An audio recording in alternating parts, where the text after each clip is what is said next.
இந்த fight sequence ஒரு 15 நாள் போச்சு. ஏன்னா கிளைமேட்டும் செட் ஆகல. ரொம்ப மழை. அந்த இடத்துல பாம்பு, தேள் எல்லாம் நெறைய வரும். நான் நடிச்சுக்கிட்டு இருந்தேன். அந்த பொண்ணுகிட்ட நடிச்சுக்கிட்டு இந்த கிணத்துல இருந்து அந்த பொண்ணை வெளில கூட்டிட்டு வருவேன். வந்துட்டு முடிச்சுட்டு திரும்பி போனோம். நாங்க உக்காந்து இந்த இடத்துல பாம்பு இருந்திருக்கு. இவங்க யாரும் சொல்லவே இல்ல. நாங்க போயிட்டோம்.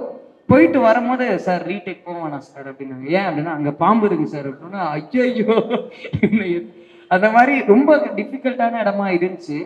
அப்போ இந்த ஃபைட்டு போயிட்டே இருக்கும்போது, ஒரு டைம்ல வந்து ஆக்சுவலா நெறைய ஃபைட்டு குறைஞ்சிருக்கு டியூரேஷனுக்காக. அப்போ சார் சொன்னாரு, "அ கவலைப்படாத, நாளைக்கு முடிஞ்சிரும்" அப்படின்னாரு. நான் சொன்னேன், நான் லைட்டா சிரிச்சேன். "உன் வாயில வருதுல்ல முடிச்சிருவேன்னு." ஆனா சொல்ல முடியாம இருக்கலன்னாரு.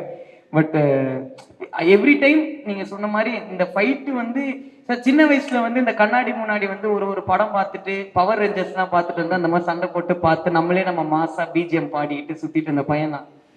உண்மையிலே எனக்கு ஒரு பிஜிஎம் இருக்கு, எனக்கு ஒரு ஃபைட் இருக்குன்றதெல்லாம் நான் பார்க்கும்போதே எனக்கு ஒரு ட்ரீம் மாரி இருந்துச்சு அது ஃப்ரேம்ல.